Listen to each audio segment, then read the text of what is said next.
नमस्कार विद्यार्थी मित्रांनो, जस्ट थोड्या वेळापूर्वी चंद्रपूर जिल्हा मध्यवर्ती सहकारी बँक जी याच्या लिपिक आणि शिपाई या दोन पदांसाठी एक नवीन जाहिरात प्रसिद्ध झाली आहे। या जाहिरातीच्या संदर्भात संपूर्ण माहिती या व्हिडिओच्या माध्यमातून मिळेल। या व्हिडिओच्या माध्यमातून एकूण जागा कुठल्या कुठल्या आहेत, त्यासाठी शैक्षणिक पात्रता काय, वयोमर्यादा कशी असेल, निवड प्रक्रिया काय काय असेल, एग्जामची फीस म्हणजे परीक्षा फीस किती असेल आणि महत्त्वाच्या तारखा या संदर्भात इत्यंभूत माहिती जी आहे आपण या व्हिडिओच्या माध्यमातून समजून घेऊ। त्यामुळे व्हिडिओ शेवटपर्यंत बघा आणि माहिती आवडली तर लाईक, शेअर आणि सबस्क्राइब करायला विसरू नका, कारण याच पद्धतीची वेगवेगळी माहिती वेगवेगळ्या व्हिडिओच्या माध्यमातून वेगवेगळ्या नोकर भरती असेल किंवा त्या संदर्भात अभ्यासाची पद्धत असेल, बाकी इतर मार्गदर्शन असेल, हे सारथी एज्युकेशनच्या यूट्यूब आणि टेलिग्राम चॅनलवर तुम्हाला डेफिनेटली मिळत जाईल।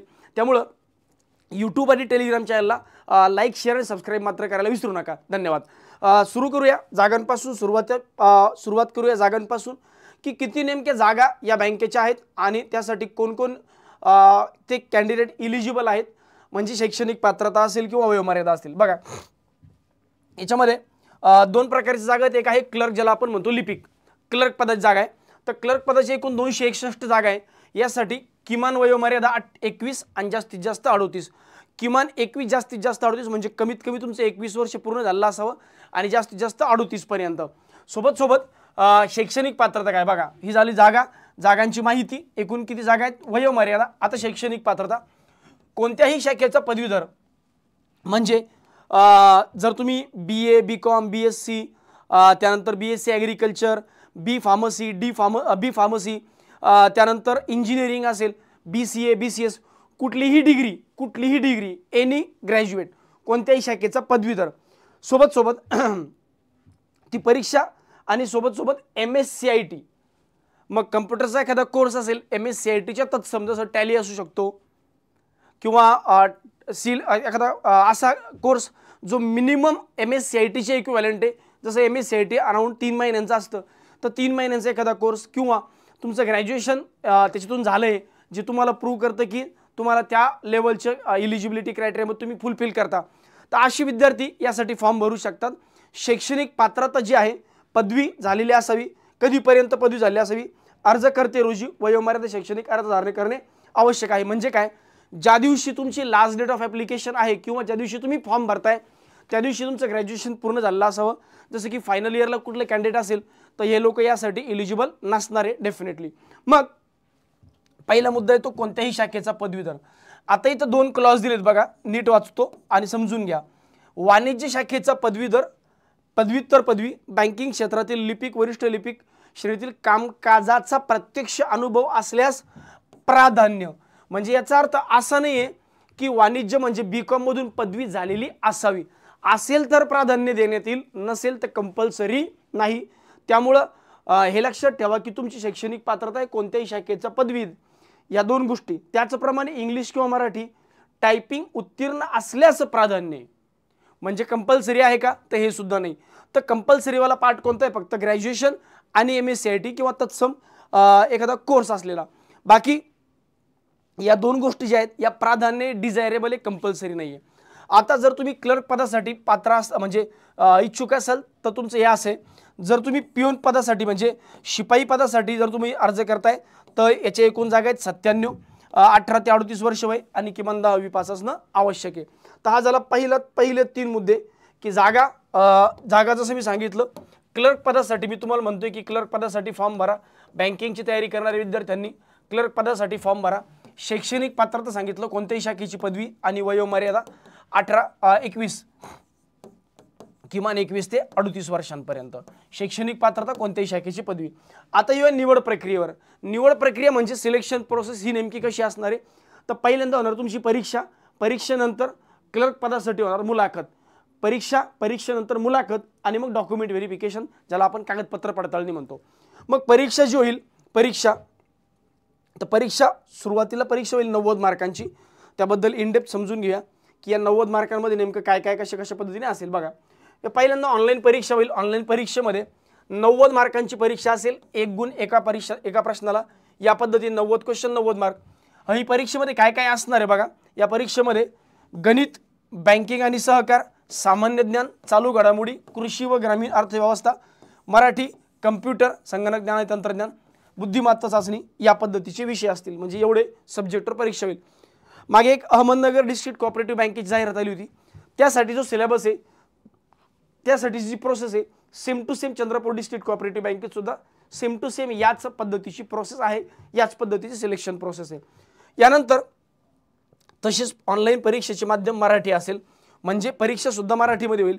तर आपला बँकिंगचा जो तयारी करणारा क्राऊड आहे किंवा विद्यार्थी आहे, तुम्हाला गणित येतं, तुम्हाला बुद्धिमत्ता चाचणी येतं, त्यानंतर तुम्हाला बऱ्यापैकी चालू घडामोडी माहिती आहे, सामान्य ज्ञान, गणित आणि कम्प्युटरवाला हा जो पार्ट माहिती आहे. आपल्याला नवीन गोष्ट काय शिकायची आहे, कृषी आणि ग्रामीण आणि थोडाफार बँकिंग आणि सहकार, तो पण रिलेटेड टू बँकिंग इंडस्ट्री आहे. त्यामुळे फार असा मोठा पार्ट नाही की चला सर सिलेबस कम्प्लिटली डिफरंट आहे म्हणून फॉर्म भरावा की नाही भरावा. तुम्ही म्हणेल भरावा.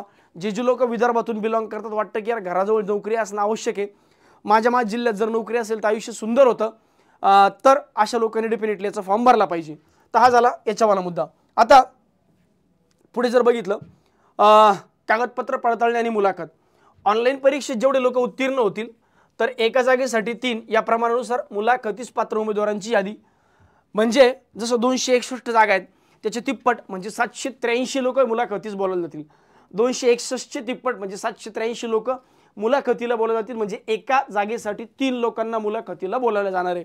अशा पद्धतीने असणार आहे. बाकी त्यानंतर मुलाखत एकदा संपली.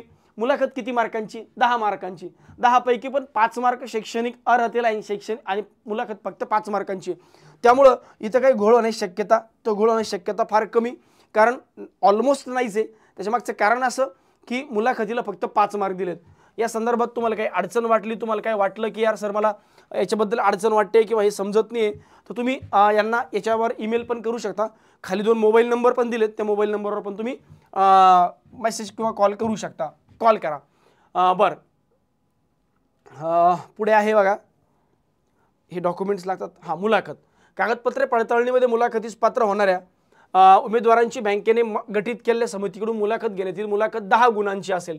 उमेदवार मुलाखतीस गैरहजर असले तो अंतिम निवडीस पात्र राहणार नाही. लिपिक पदाची मुलाखत 10 गुणांची असून सदर गुणांचे भारांकन नमूद केले प्रमाणे असेल, म्हणजे 10 पैकी 5 गुण जे आहेत हे संबंधित उमेदवारांना खाली शैक्षणिक पात्रतेनुसार देण्यात येईल. जसं की जर तुमचं बँकिंगमधून किंवा वाणिज्य म्हणजे कॉमर्समधून, कृषी ॲग्रिकल्चरमधून, जर किंवा अभियांत्रिकी, संगणक म्हणजे इंजिनिअरिंग, लॉ, सायन्स, व्यवस्थापन, मॅनेजमेंटमधून जर पदवी झाली असेल तर तुम्हाला 1 मार्क ॲडिशनल मिळेल. JIB CIB पास असेल तर 1 मार्क, टॅली किंवा ॲडव्हान्स असल्यास 1 मार्क, त्यानंतर राष्ट्रीयकृत बँका, खाजगी बँका यांचा कामाचा अनुभव असल्यास 1 मार्क आणि प्रकल्पग्रस्त दाखला असल्यास 1 मार्क. असे 5 गुण असे मिळतील. पण सर यातलं माझ्याकडे काहीच नाही, हरकत नाही, मग तुम्ही 95 मार्कावर फाईट करा. 90 मार्क परीक्षेचे आणि 5 मार्क इंटरव्ह्यूचे. तर अशा पद्धतीने 95 मार्कांपैकी पण सिलेक्शन होऊ शकतं. हे असेल तर मार्क मिळतील, नसेल तर मिळणार नाही. आता डेफिनेटली ही पण गोष्ट तेवढीच क्लिअर आहे की एखादा कॅन्डिडेट आहे जो JIB CIB पास आहे तो बँकेत येणारच नाही, त्यामुळे हा मार्क कोणालाच मिळणार नाही. टॅली ॲडव्हान्स मिळू शकतो. राष्ट्रीयकृत खाजगी बँकांचा अनुभव असण्याची शक्यता फार कमी. तर या 3 मार्कांपैकी असं एकही कॅन्डिडेट नाही ज्याला 3 मार्क असतील. खूप कमी, रेअरली असं एखादा व्यक्ती होईल की ज्याला 2 किंवा 3 मार्क मिळतील. त्यामुळे हे मार्क सगळ्यांनाच मिळतील याची गॅरंटी नाही. याच्याबद्दल जास्त पॅनिक होत बसू नका. बरं, मुद्दा असा आहे, सिलेक्शन प्रोसेस आपण बघत होतो त्याच्यामध्ये एक एक्झाम, सिंगल एक्झाम आणि त्यानंतर इंटरव्ह्यू, त्यानंतर डॉक्युमेंट व्हेरिफिकेशन, हे बघितलं. निवड प्रक्रिया. परीक्षा फीस. परीक्षेची फीस बघा 560 रुपये समथिंग काहीतरी दिली आहे. 560 रुपये या पद्धतीने परीक्षेची फीस दिली आहे. खाली तुम्हाला आहे बघा लिहिलं. हां, ऑनलाईन परीक्षा शुल्क. ऑनलाईन परीक्षेकरता 560 रुपये 50 पैसे शुल्क आकारले जाईल. सदर ऑनलाईन परीक्षा शुल्क हे ना परतावा राहील. एकदा भरलेले शुल्क कोणत्याही परिस्थितीत परत मिळणार नाही. म्हणजे ऑलमोस्ट तुमचं जसं IBPSचं असतं, फॉर्म भरला, ऑनलाईन ॲप्लिकेशन आहे, ऑनलाईन ॲप्लिकेशनमध्ये जी फीस पे करावं लागते त्यात सेम त्या नियमाने ही सुद्धा फीस आहे. बाकी महत्त्वाच्या तारखांबद्दल जाणून घेऊया. महत्त्वाच्या तारखा कुठल्या कुठल्या आहेत, म्हणजे फॉर्म कधीपासून भरायचे, किती तारखेपर्यंत भरायचे. आजपासून म्हणजे 8 ऑक्टोबरपासून फॉर्म भरणं स्टार्ट झाले. 8 ऑक्टोबरपासून 19 ऑक्टोबरपर्यंत लास्ट डेट आहे फॉर्म भरण्याची, रात्री 12 वाजेपर्यंत. म्हणजे 8 ऑक्टोबर टू 19 ऑक्टोबरपर्यंत तुम्ही लास्ट डेट आहे फॉर्म भरण्याची. या 12 दिवसात तुम्ही फॉर्म भरून घ्यायचे. 12 दिवसामध्ये परीक्षा कधी होऊ शकते बघा. परीक्षेचे ठिकाण जाहीर करण्याचा, ऑनलाईन परीक्षा प्रवेशपत्र डाउनलोड करण्याचा दिनांक 5 आणि 6ला, 5 नोव्हेंबर किंवा 6 नोव्हेंबरला नॉर्मली ॲडमिट कार्ड येतील. 9, 10, 11 या 3 दिवस किंवा 3 पैकी एखाद दिवस ही परीक्षा असेल. असं सध्या तरी त्यांचं म्हणणं आहे. यात काही बदल झाले होऊ शकतात ही त्यांनी दिले की याच्यामध्ये काही मागे पुढे होऊ शकतं, पण स्टील या डेट सध्या तरी तुम्ही कन्सिडर करून चाला. म्हणजे दिवाळीनंतरचा लगेच जो पहिला आठवडा येईल, दिवाळी ही पहिल्या आठवड्यात दुसऱ्या आठवड्यामध्ये ही परीक्षा होण्याची दाट शक्यता आहे. तर त्यामुळं जेवढं लवकरात लवकर होईल तेवढं लवकरात लवकर फॉर्म भरून टाका. याच्यामध्ये टोटल ज्या रिक्रुटमेंट आहे या चंद्रपूर बँकेत, मी फक्त हे पाहत होतो की अजून कुठल्या याच्यामध्ये आहे का, म्हणजे डिस्ट्रिक्टमध्ये ही बँक आहे का. ठीक आहे, एनिवेज तो मुद्दा या ठिकाणी त्यांनी दिलेला नाही. हां, तुम्हाला मी सांगितलं होतं की मोबाईल नंबर जर तुम्हाला वाटलं काही अडी अडचण आहे तर या नंबरवर तुम्ही कॉल करू शकता. काही तांत्रिक अडचणीसाठी हा हेल्पलाईन नंबर दिला आहे किंवा हे ईमेल आय डी सुद्धा दिला आहे. बाकी या संदर्भात काही अपडेट तुम्हाला पाहिजे असेल तुम्हाला पर्सनली कॉल मेसेज करू शकता. ऑलमोस्ट सगळे मुद्दे जे ते आपण क्लिअर करून घेतले. परीक्षा काय एकदा क्विक रिव्हिजन करून देतो. जागा 261 आहेत. कोण पात्र आहेत, कोणत्याही शाखेचा पदवीधर, BCom असल्यास प्राधान्य देण्यात येईल, टायपिंग असल्यास प्राधान्य देण्यात येईल, नसेल तर कंपल्सरी नाही आहे. वयोमर्यादा किमान 21, जास्तीत जास्त 38. निवड प्रक्रिया, एक परीक्षा होणार 90 मार्कांची, त्यानंतर 10 मार्कांची मुलाखत होणार, त्यातली ॲक्च्युअल 5 मार्क मुलाखतीचे, ॲक्च्युअल 5 मार्कांचं बायफर्गेशन मी तुम्हाला सांगितलं.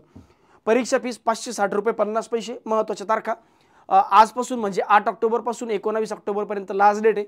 9, 10 आणि 11 नोव्हेंबरला याची परीक्षा होईल अशी दाट शक्यता आहे. तर हीच माहिती तुमच्यापर्यंत क्विक फॉर्ममध्ये पोहोचवण्याचं काम मी केलं. बाकी जसं मी सांगितलं की या संदर्भात अजूनही काही अपडेट पाहिजे असेल तर डेफिनेटली आपण या यूट्यूब चॅनलला टाकत राहूया. काही माहितीसाठी चॅनलला सबस्क्राईब करायला मात्र विसरू नका. धन्यवाद.